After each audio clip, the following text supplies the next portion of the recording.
Chers téléspectateurs, amis de petit écran, bonsoir. Bienvenue dans votre émission École guinéenne sur la télévision nationale. Pour réussir l'année scolaire 2018-2019, le ministère de l'Éducation nationale et de l'alphabétisation, MENA, a identifié les difficultés qui assaillent son département, au nombre desquelles l'accès aux infrastructures d'accueil, la qualité de l'enseignement et l'amélioration des conditions des enseignants.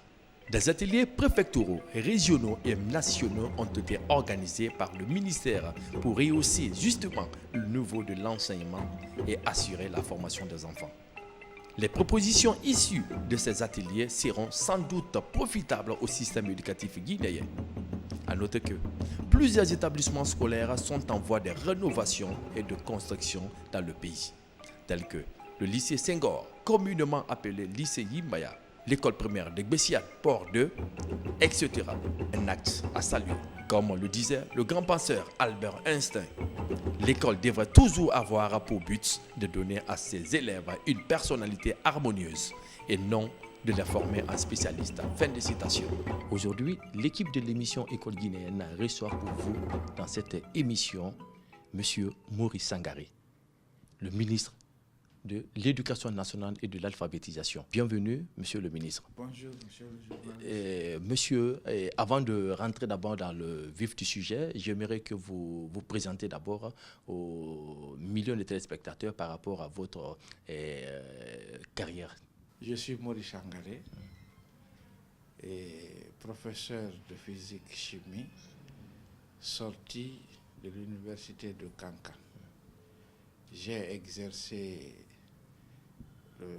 la fonction de professeur de physique-chimie à Pita pendant 22 ans, avant de postuler à un concours qui m'a conduit à l'ISEC, Manéa, en 2002-2003, d'où je suis sorti en qualité de professeur d'école normale.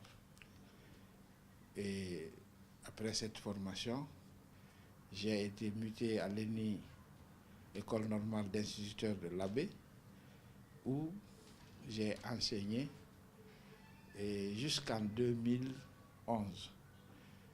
Et en 2008, j'ai été nommé directeur des études de l'École normale d'instituteurs de l'Abbé.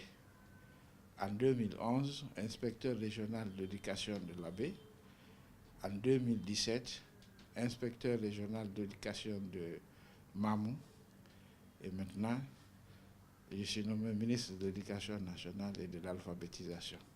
Bien, alors, monsieur, je sens et je comprends réellement que vous n'êtes pas tout bleu de ce département, vous connaissez bien.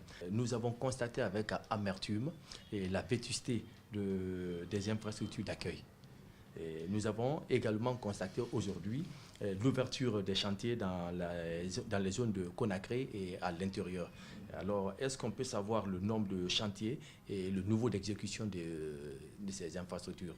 Ces actions de rénovation vont en droite ligne avec la lettre de mission que son Excellence, Monsieur le Premier ministre, Dr Ibrahima Kassori Fofana, a bien voulu nous donner.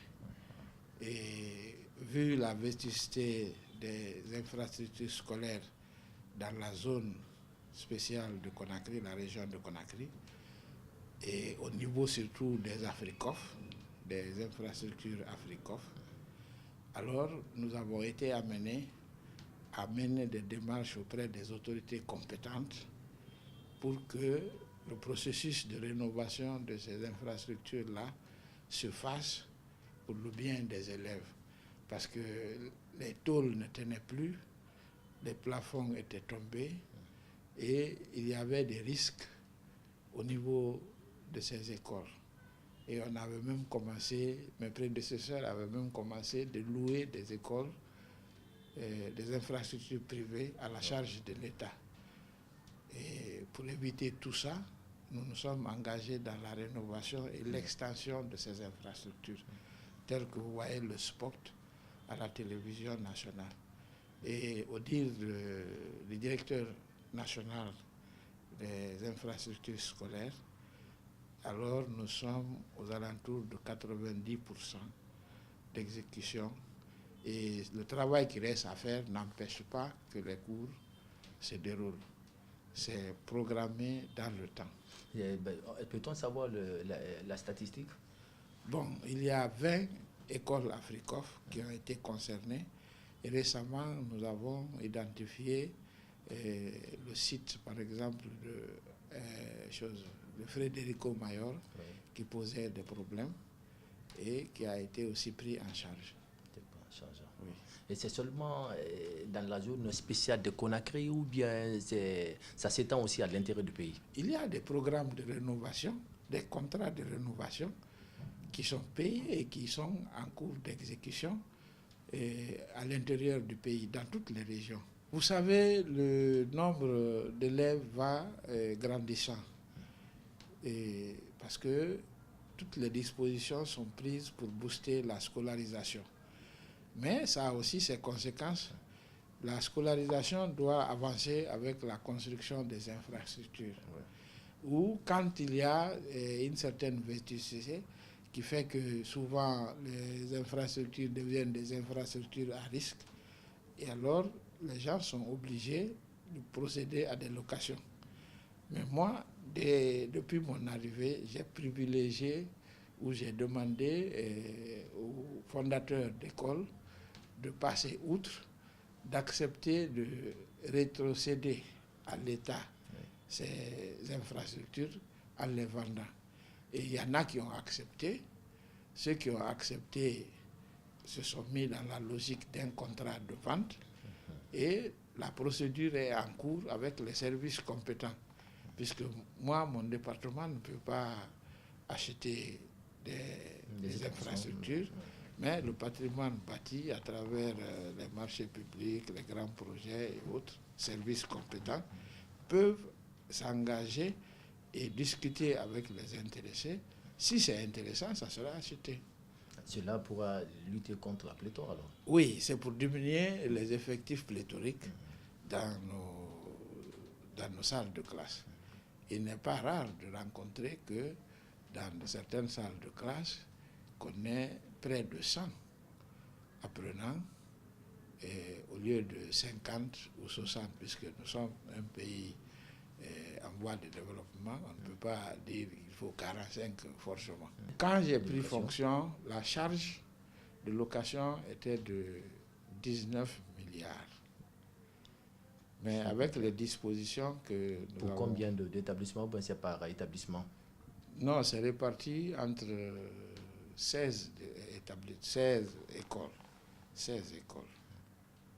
J'ai compté 16 écoles.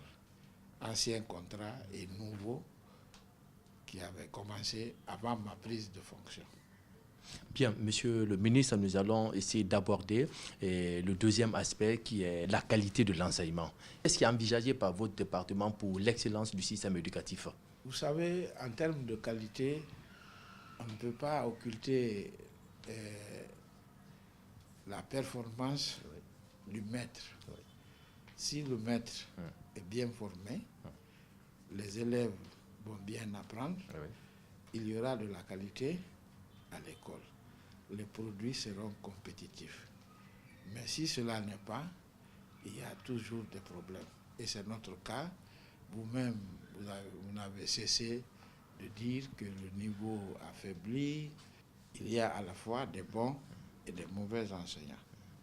Et la formation continue est l'arme qui amène tous les enseignants à se remettre en cause et à avancer dans le renforcement de capacités, dans le changement ou l'amélioration de la pratique de classe.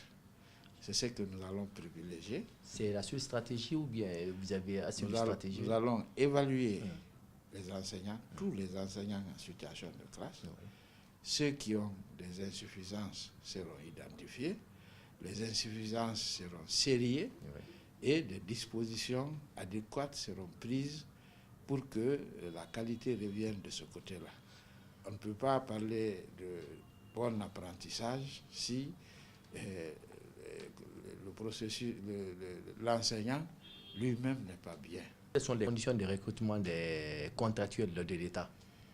Bon, pas des contractuels de l'État seulement. En tout cas, je remercie le président de la République qui a insisté auprès du ministère de l'Éducation nationale et de tous les autres ministères du système éducatif que pour recruter désormais des enseignants, il faut qu'ils soient sortis des institutions de formation d'enseignants. Et alors, nous, ministère de l'Éducation nationale et de l'alphabétisation, c'est l'ISEG qui nous pourvoit normalement, qui doit nous pourvoir normalement en professeurs, et les écoles normales d'instituteurs en instituteurs. Voilà. Donc, si nous restons derrière ça, en mettant la rigueur dans ces deux institutions, c'est sûr qu'on peut recruter des bons enseignants et capables de rehausser le niveau de la formation, la qualité même. Alors, est-ce qu'en Guinée, c'est la seule option qu'il faut pour recruter les meilleurs enseignants, l'ENI ou l'ISEG? Bon, vous savez, souvent... Bon, si j'ai bonne surveillance, et avant, on faisait référence aux meilleurs de chaque promotion, les 10 meilleurs ou bien les 5 meilleurs de chaque promotion pour les lauréats. Oui. Et qu'en dites-vous par rapport à ça? Vous savez, il y avait un processus en cours dans ce pays qu'on a cessé. Les étudiants qui se distinguaient des autres dans les autres facultés où on faisait mathématiques, physique, chimie, et philosophie et autres, étaient recrutés au ministère de l'Éducation nationale. Mais le plus souvent, c'est des étudiants qui passaient d'abord par un stage auprès des titulaires et jusqu'à ce qu'ils maîtrisent le processus pédagogique parce qu'ils avaient la connaissance académique pour le faire. Mais la logique voudrait que lorsque vous n'êtes pas sorti d'une institution de formation d'enseignants, si on vous recrute, on vous retourne dans cette institution, dans une institution de formation d'enseignants, vous apprenez la didactique, les matières, toute la pédagogie, avant de venir à l'école. Certains sortant de l'ENI qui ont quelques carences. Qu'est-ce que vous avez prévu pour ceci? Écoutez, moi j'ai demandé, vu la situation qui se présentait à l'ouverture, de recruter des enseignants contractuels, que moi d'ailleurs j'appelle suppléants. Je n'ai pas recruté, je n'ai pas demandé à les recruter pour juguler seulement la grève, mais pour suppléer aux enseignants titulaires qui seront identifiés, qui auront montré des insuffisances. C'est à cause de ça que ils sont recrutés. Eux-mêmes sont en train d'être évalués maintenant par les structures spécialisées dans ce domaine, et au niveau des DPE, des IRE et même du département ici. Donc, avant qu'on ne procède à l'évaluation des enseignants titulaires, nous aurons identifié déjà des suppléants capables de suppléer aux titulaires le temps qu'ils sortent d'un renforcement de capacité, d'une formation continue. Donc, ce n'est pas seulement pour réguler la grève, mais c'est pour suppléer à ceux qui auront montré des difficultés dans leur pratique de classe. Et revenons sur les examens. Et vous n'êtes pas sans savoir que l'année dernière, le taux d'échec était un peu élevé. Et alors, pour pallier à cette expérience amère, qu'est-ce que vous avez envisagé? Bon, il faut comprendre que le taux de réussite dépend à la fois du nombre de candidats qu'on a présentés et de la qualité de ces candidatures. Et quand vous prenez tous ceux qui sont en classe terminale comme candidats, tous ceux qui sont en 10e année comme candidats, tous ceux qui sont au CM2 comme candidats, il faut faire en sorte que les gens aient beaucoup d'élèves admis. Mais puisque c'est le mérite, c'est sur la base du mérite que les copies sont corrigées, les notes sont calculées, vous comprendrez aisément que dans ce grand groupe de candidats, le taux d'admission étant faible, Parce que comment on calcule? C'est le nombre de candidats ayant obtenu 10 et plus, divisé par l'effectif des candidats qui ont effectivement compétit, multiplié par 100%. C'est comme ça qu'on calcule. Donc, plus le dénominateur est grand, vous savez ce que ça conduit. Aussi, il faut comprendre que dans ce pays, on avait habitué les candidats à prendre une moyenne annuelle qui était le plus souvent négociée, gonflée. Et vous pouviez voir un élève, un candidat qui, si vous lui débarrassez de la moyenne annuelle, n'avait pas plus de 5 de moyenne par sa valeur intrinsèque. C'est ce qui a été supprimé. Désormais, chacun vient avec ce qu'il a dans la tête et obtient le bac avec le travail qu'il a fait. Et tous les services techniques du département avaient accepté ou demandé que désormais qu'il y ait une moyenne au-dessous de laquelle un candidat ne peut pas, un élève ne peut pas être candidat à un examen. Et l'essai avait été pris pour le baccalauréat. Il fallait avoir une moyenne supérieure ou égale à 8 pour être déclaré candidat au baccalauréat unique. Moi, à mon arrivée, j'ai non seulement regretté que cela n'ait pas pu être appliqué au bac session 2018, mais j'ai étendu au brevet et à l'examen de fin d'études primaires. À l'examen de fin d'études primaires, si vous n'avez pas 4 sur 10, vous ne pouvez pas être candidat. Au BEPC, si vous n'avez pas 8 sur 20, vous ne pouvez pas être candidat. Nous allons introduire la numérisation, la biométrie au niveau des candidats. Nous allons les identifier de façon biométrique.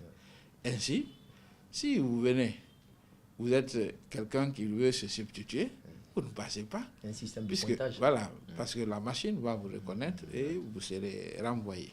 L'administration étant une continuité, votre prédécesseur avait entamé une stratégie, c'est-à-dire en envisageant un examen de rattrapage pour ceux qui ont au moins des moyennes, qui sont proches de la moyenne. Alors, qu'est-ce que vous envisagez pour ça? Bon, vous savez ça, c'est un sujet qu'il faut analyser. Comme si dans les autres pays, oui. Et on accorde aux candidats, mais aux bons candidats, une seconde chance. Une seconde chance, oui. Hein? Quelqu'un peut faire le bac ou bien une deuxième session. Il y a quelques problèmes. Une deuxième session. Oui. Même au lieu que ce soit le service national des examens, oui. Que ce soit l'office, par exemple, des examens. Oui. Baccalauréat, BPC, voilà. Ça aussi, des cadres de ce département sont en train de réfléchir là-dessus et nous sommes en train d'étudier comment mettre l'office des examens et comment faire... Cela ne sera-t-il pas une bonne alternative? Bon, vous savez, tout repose sur la qualité des hommes, leur sincérité, leur rigueur, voilà. Tout repose sur ça, office ou pas office. Si ceux qui tiennent la chose sont corrects dans le travail, ils sont rigoureux, ils tiennent à la qualité, il n'y a pas de problème. S'il plaît à Dieu, ça sera toute la bataille du département sous ma coupe. Donc, vous faites allusion... Qu'est-ce que nous, enseignants, nous devons réclamer pour améliorer nos conditions de vie et de travail? Par exemple, les logements sociaux à la place des subventions. Vous comprenez, la prise en charge médicale à la place des subventions. S'organiser en mutuelle pour subvenir à des besoins alimentaires ou autres besoins. C'est-à-dire qu'il faut toujours réfléchir à des approches qui ne soient pas arrêter les cours, quoi. Voilà. Parce que cela pourra jouer sur l'avenir et Voilà. le devenir des enfants. Voilà. Bien, alors, Son Excellence, quel est le degré d'implication des départements ministériels? La loi est très claire. Le droit de grève est reconnu. Mais le droit de travail est reconnu aussi en même temps. Si vous choisissez d'aller à la grève, vous ne pouvez pas empêcher celui ou ceux qui veulent travailler. Si vous le faites, vous serez en violation flagrante de la loi. Vous comprenez? Dans ce pays, le droit syndical est reconnu et il est là. Et le pluralisme syndical est accepté. Ces structures-là, normalement, devraient défendre les intérêts des travailleurs en ayant des approches qui ne font pas reculer le pays. Bien, alors, voilà. Monsieur le ministre, c'est la toute dernière question. Qu'est-ce qui est envisagé pour la revalorisation des primes des enseignants? L'État guinéen, à ce que je sache, en tout cas l'État actuel, à ce que je sache, lorsque, si nous prenons le total des salaires en 2011, c'était une bagatelle de 27 milliards. Aujourd'hui, nous sommes en 2018. C'est une bagatelle, une somme de 89 milliards et quelques. Donc, il y a déjà une différence de 60 milliards. Oui. Et ça, c'est à mettre à l'actif des gouvernements successifs du président de la République, son Excellence professeur Alpha Condé. Alors, quand vous ajoutez à ça, par exemple, rien que l'année 2018, le syndicat a revendiqué 40%. Ils ont non seulement payé les 40% à tous les fonctionnaires, mais avec effet rétroactif. Ils ont pris en charge, ils ont payé les 40% même aux retraités. Ils ont pris en charge tous les enseignants qui ont eu le deuxième certificat, c'est-à-dire qui devraient quitter la hiérarchie B2 pour la hiérarchie A1.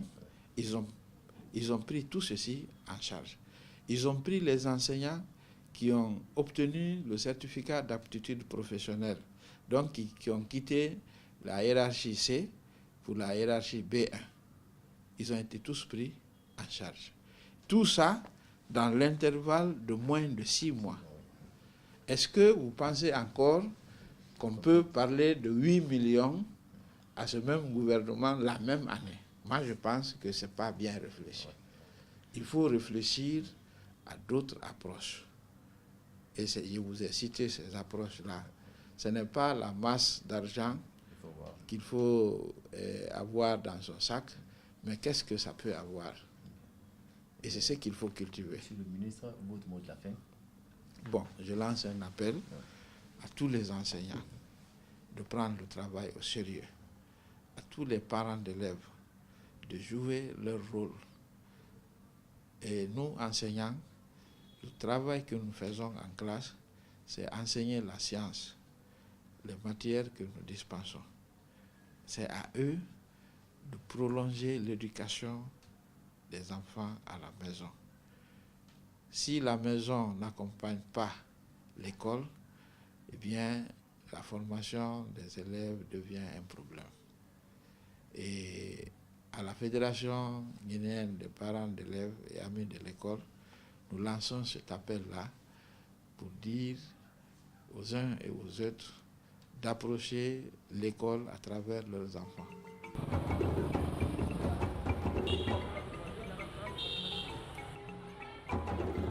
Nous sommes au cœur de la ville de Conakry, plus précisément au lycée 2 octobre, pour s'enquérir de l'effectivité de l'ouverture des classes. Ce matin, j'éprouve un sentiment de joie, en ce sens que mes élèves commencent à répondre. Ce matin, ils ont répondu massivement. Et comme vous le constatez dans les classes, ils sont assis et les cours se déroulent parfaitement. Ouais, je me rends compte que les enfants sont très soucieux. Les enfants commencent à prendre conscience. Ils savent que, je l'ai dit hier, ils savent que ils sont les futurs cadres de ce pays. Il faudrait qu'ils se battent corps et âme pour réussir. Et s'ils ont réussi, ils auront réussi pour toute la nation guinéenne. Ils auront aussi réussi pour eux. Dieu merci, il y a un changement de mentalité. Et pour cela, je leur dis un grand merci. Nous sommes en train de passer des moments extrêmement difficiles, mais il faut qu'on accepte. Ces élèves que vous voyez là ont accepté de venir, c'est pour cela qu'ils bénéficient du cours. Je sais que c'est très difficile, mais le groupe qui est là, nous devrions l'encourager. Seulement nous les exhortons au travail. Nous les exhortons au travail, on sait que ce n'est pas facile, mais il faut qu'ils acceptent. Je l'ai dit tout à l'heure que nous sommes en train de traverser des moments extrêmement difficiles, mais il faut qu'ils acceptent de venir, qu'ils soient conscients, parce qu'ils connaissent déjà les 2 premières années qu'on a eu à passer. Ils savent déjà quels ont été les résultats des examens nationaux. Donc suite à ça, il faut qu'ils fassent une prise de conscience par rapport à leur état et par rapport à ceux qui les attendent. Ce matin, je suis très heureuse parce que depuis hier, je viens suivre les cours. En plus, j'ai vu qu'il y a des professeurs titulaires aussi. On m'a parlé des professeurs contractuels, mais je n'ai vu que des professeurs titulaires ici depuis que j'ai commencé. Alors je suis très contente pour cela. Les cours se passent bien? Oui, très bien même. Vous êtes heureuse quand même? Heureuse. Bien. À Alors, 100%. quel appel avez-vous à lancer à l'égard de vos amis qui sont tous à la maison, qui n'ont pas commencé d'abord les cours, surtout que vous faites une classe d'examen? Je demanderai à des amis et aux parents d'élèves surtout, parce que ce sont eux qui demandent aux enfants de ne pas venir, de laisser les enfants venir à l'école. Ce n'est pas tous les professeurs qui ont dit qu'ils ne donnent pas cours. Ils n'ont qu'à laisser les enfants venir à l'école, car c'est leur avenir qu'ils viennent chercher. Vous avez écouté cette demoiselle, c'est l'avenir, le devenir des enfants qu'il faut mettre devant. English course, level 12 grade. Okay, duration 2 hours. This is the lesson describing how someone earns money. C'est-à-dire décrire comment quelqu'un gagne de l'argent. L'impression que j'ai pour cette ouverture de classe, les élèves commencent à comprendre, ils commencent à venir maintenant massivement. Vous voyez, donc le conseil que nous les lançons, ils ont compris. Vous voyez, parce que bon, l'étude, il faut étudier. L'enseignement, c'est plus sûr, quoi. Donc je vois qu'il y a une mobilisation maintenant au niveau des élèves. Les élèves commencent à comprendre. Moi, je suis très contente d'être là parce que rien ne vaut mieux que d'apprendre, de venir à l'école. Parce que seule l'école paye. Très bien, seule l'école paye. Ouais. C'est pour dire que nos amis ou vos amis qui sont à la maison, qui ne sont pas encore venus, je ne sais pas si c'est à cause des problèmes d'argent ou bien c'est lié à d'autres facteurs, qu'est-ce que tu as à dire pour que ceux-ci puissent venir et que les cours se passent dans les règles d'art?